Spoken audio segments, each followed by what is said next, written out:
तो हमारा चल रहा था यूपी टेट का क्विक रिवीजन। यूपी टेट का क्विक रिवीजन, और क्विक रिवीजन के अंतर्गत हम पढ़ रहे हैं हिंदी में। हिंदी में हमारा चल रहा था समास। तो अब शुरू होता है समास। तो समास किसे कहते हैं? समास का जो शाब्दिक अर्थ है संक्षेप। इसका जो शाब्दिक अर्थ है किसे क्या कहते हैं? संक्षेप।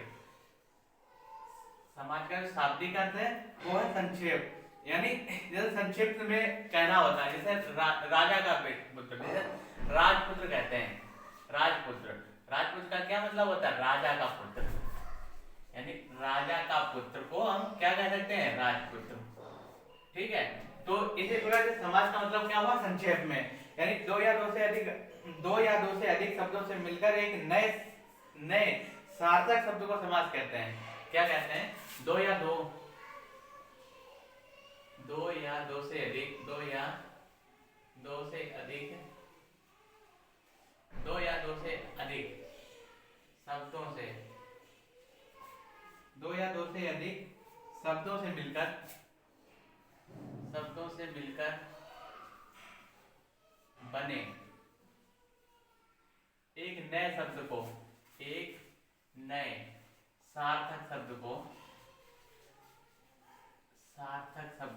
समास कहते हैं। सार्थक शब्द को क्या कहते हैं? समास कहते हैं। सार्थक शब्द को क्या कहते हैं? समास कहते हैं। तो क्या है इसका? क्या अर्थ हुआ? यानी समास क्या है? समास का अर्थ है संक्षेप। समास का क्या अर्थ है? संक्षेप। जैसे होता है राजा पुत्र, राजा का पुत्र मतलब राजा का पुत्र। तो दो या दो से अधिक शब्दों से मिलकर बने सार्थक शब्द को क्या कहते हैं? समास कहते हैं। और समास के 6 प्रकार होते हैं। इसके 6 प्रकार होते हैं। तो सबसे पहले आता है द्वंद्व समास। तो सबसे पहले आता है द्वंद्व समास। तो इसमें क्या होता है? जिस समाज में दोनों पद प्रधान होते हैं। द्वंद्व समाज में क्या आते हैं कि दोनों पद प्रधान होते हैं। दोनों पद प्रधान होते हैं। दोनों पद प्रधान होते हैं और दोनों के बीच क्या होता है? योजक चिन्ह होता है। दोनों के बीच योजक, दोनों के बीच योजक चिन्ह। योजक चिन्ह जानते हो कैसा होता है? योजक चिन्ह ऐसा योजक चिन्ह होता है। एक तो इनकी ये पहचान हो गई। और दूसरा क्या होता है? ये विपरीत होते हैं। ये शब्द एक दूसरे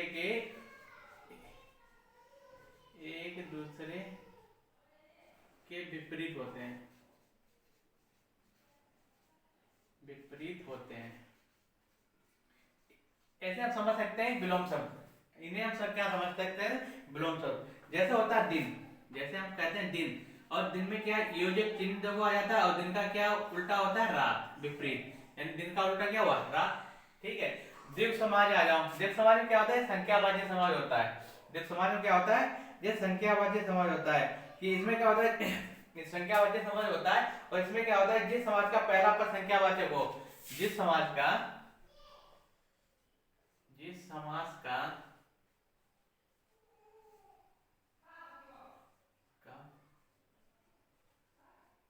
पहला पद कैसा होता है? संख्यावाची होता है। संख्यावाची होता है तो वो क्या कहलाता है? संख्यावाची होता है और उत्तम पद प्रधान है। देखो इसमें क्या होता है? पहला पद तो संख्यावाची होता है, और जो दूसरा पद है यानी उत्तम पद क्या होता है? प्रधान होता है। यानी पहला तो संख्यावाची हो गया, और दूसरा क्या? दूसरा पद क्या? प्रधान होता है। ठीक है। तो इसे हम कैसे पहचानेंगे? अगर कोई संख्या का कोई आता है शब्द, तो उसे हम कैसे? जैसे होता है चौराया, जैसे होता है चौराहा,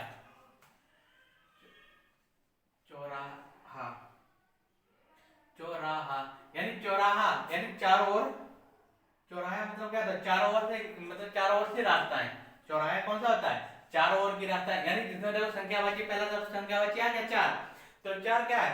4 चौराहा यानी 4 तरफ से जो रास्ता है, एक मतलब एक बिंदु ऐसा है, एक बिंदु ऐसा है यहाँ पर, और इससे चारों तरफ रास्ता है, इधर भी रास्ता है, इधर भी रास्ता है। तो इसे क्या बोलते हैं? चौराहा बोलते हैं। इसे क्या बोलते हैं? चौराहा बोलते हैं। फिर आता है हमारा बहुवी समाज। तो जिस समाज का ना तो पहला पद प्रधान होता है, ना दूसरा पद प्रधान होता है। मतलब इसमें क्या होता है?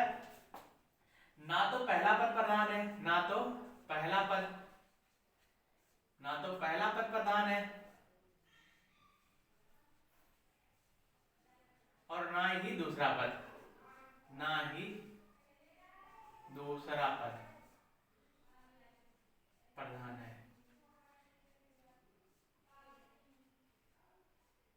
बल्कि जो जो शब्द बना है मिलकर, बल्कि क्या इसमें होता है, जो शब्द मिलकर बना है, जो शब्द मिलकर बना है वो तीसरे पद का निर्माण करता है। यानी ना तो पहला पद प्रधान है ना दूसरा पद प्रधान है, बल्कि इसमें क्या होता है तीसरा पद का निर्माण हो जाता है। जो शब्द होता है, शब्द क्या करता है, शब्द तीसरे पद का निर्माण कर देता है। शब्द जो क्या करता है, तीसरे पद का निर्माण कर देता है, पद का निर्माण करता है। यानी इसमें हम कह सकते हैं कि इसमें पर्यायवाची शब्दों को लिया जाता है। बहुवी समाज में क्या किया जाता है, पर्यायवाची शब्दों को लिया जाता है। जैसे हम कहते हैं दशानन, जैसे हम कहते हैं दशानन, दशानन, तो दशानन हम किसे कहते हैं, रावण को। दशानन किसे कहते हैं, रावण को। और दशानन का मतलब क्या हुआ, जिसके 10 सिर, जिसके 10 सिर, यानी जिसके 10 सिर है, 10 सिर है तो कौन है, 10 सिर वाला कौन कहलाता है, रावण कहलाता है। 10 सिर वाला रावण कहलाता है। तो यहाँ पर क्या हो जाएगा, दशानन। फिर आता है हमारा कर्मधारय समाज। तो कर्मधारय समाज में क्या होता है कि जिस समाज का उत्तर पद तो प्रधान होता है, इसमें क्या होता है, उत्तर पद यानी बाद वाला पद, उत्तर पद प्रधान है, उत्तर पद प्रधान है। और पूर्व और उत्तर पद में विशेष, जो क्या है पूर्व वाला, जो पूर्व पद है प्रधान हो, और पूर्व और उत्तर पद में विशेषण हो। पूर्व और उत्तर, पूर्व और उत्तर पद, पूर्व और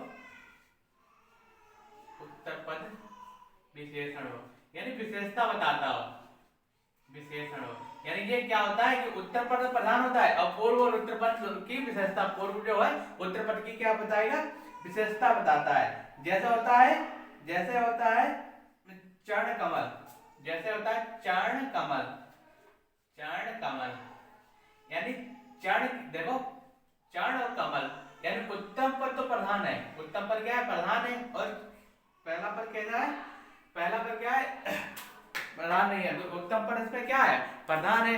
तो क्या कहलाता है, चरण पद, यानी चरण जिसके कैसे, तो देखो चरण क्या है, चरण, चरणों की तुलना किससे की गई है, कमल से। चरण की तुलना किससे की गई है, कमल से। तो यहाँ पर क्या हुआ, हमारा कर्मधारय समाज हुआ, इसमें हमारा क्या हुआ, कर्मधारय समाज हुआ। जैसे कहते हैं हम, जैसे कहते हैं हम मृग नयन, मृग नयन, यानी मृग के समान नयन, मृग नयन, क्या कहते हैं, मृग नयन, मृग नयन, यानी मृग के समान नयन, यानी सुंदर नयन। ठीक है, तो यहाँ पर क्या कहलाता है, कर्मधारय समास कहलाता है। तो यहाँ पर क्या कहलाता है, कर्मधारय समास कहलाता है। और फिर आता है हमारा अव्ययभाव समास, फिर आता है हमारा तो फिर आता है हमारा अव्ययभाव समास। तो अव्ययभाव समास होता है कि जिस समास का पहला पद तो प्रधान होता है, इसमें क्या होता है, पहला पद जो होता है, पहला पद क्या है, प्रधान है, पहला पद क्या है, प्रधान है। और क्या होता है, पहला पद प्रधान व अवयव होता है, पहला पद प्रधान व अवयव होता है, अवयव होता है, अवयव होता है। ठीक है, तो वो क्या अव्ययभाव समास होता है। और इसमें क्या होता है कि इसमें उपसर्ग लगे होते हैं, यानी इसका जो शब्द होते हैं, इनके शब्दों में उपसर्ग लगे होते हैं, उपसर्ग से आप पहचान लोगे कि कौन ये शब्द कैसा है। जैसे आजीवन, आजीवन, आजीवन, यानी ये आ क्या है, आ क्या है, उपसर्ग है, इसे हम पहचान लेंगे क्या, अव्ययभाव समास है। फिर आता है तत्पुरुष समास। तो तत्पुरुष समास में क्या आता है, जिस शब्द का उत्तम पद प्रधान, इसमें क्या होता है, जिस शब्द का उत्तर पद जो होता है वो क्या है, प्रधान है, उत्तर पद प्रधान होता है, और उन दोनों के बीच कोई कार्य चिन्ह जरूर होता है। देखो इसमें क्या होता है, उत्तर पद क्या होता है, प्रधान होता है, और उत्तर पद प्रधान होता है, और जो शब्द होते हैं शब्दों के बीच एक कारक चिन्ह जरूर होता है, शब्दों के बीच क्या होता है, कारक चिन्ह जरूर। तो तत्पुरुष समास में क्या होता है कि इसमें उत्तर पद तो प्रधान होता है, और दोनों जो पद होते हैं, दोनों पदों के बीच योजक चिन्ह, दोनों पदों के बीच एक कारक चिन्ह होता है, दोनों पदों के बीच कारक चिन्ह, कारक चिन्ह होता है। जैसे कारक चिन्ह जानते हो क्या क्या होता है कारक चिन्ह? कारक चिन्ह जैसे ने को यानी जैसे कहते हैं कर्ता ने। अब जब तत्पुरुष को कितने भागों में पढ़ते हैं? 6 भाग, 7 भागों में पढ़ते हैं, 8 भागों में पढ़ते हैं। तत्पुरुष को 8 भागों में पढ़ते हैं। जैसे कारक होता है इसमें, जैसे कर्ता ने कर्म को कर्ण से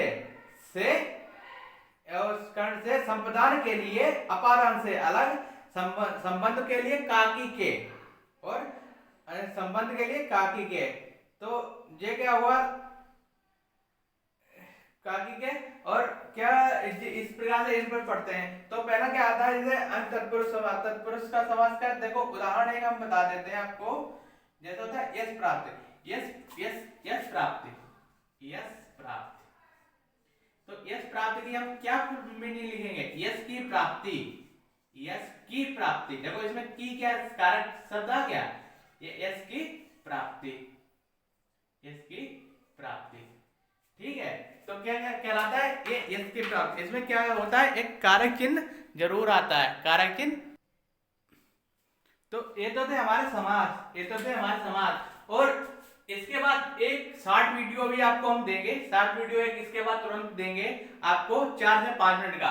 तो उसमें आप ट्रिक के जरिए, ट्रिक के द्वारा बता देंगे कौन सा ट्रिक लगा के कि इस सब में पहचान कैसे करेंगे, इस सब में पहचान कैसे करेंगे, कौन सा जो समाज द्वंद्व समाज है, कौन सा द्वंद्व समाज है, कौन सा भौतिक, कौन सा कर्मधार। इसे ट्रिक एक बहुत छोटा सा वीडियो भी बनाएंगे पड़ेगा आपका, उसमें आपको डायरेक्ट सारे बता दिए जाएंगे कि कैसे कौन सी ट्रिक लगा के, कौन सी ट्रिक के आधार पर हम बता सकते हैं कि इसमें समास कौन सा होगा। तो इसी के साथ आप जिस चैनल पर बने रहिए और इसे अधिक से अधिक शेयर भी करते रहिए। तो जो लोग पहली बार इस चैनल को देख रहे हैं तो उसे सब्सक्राइब जरूर कर लें। ऐसे ही वीडियो को प्राप्त करने के लिए आप चैनल पर बने रहिए। इसी के साथ धन्यवाद।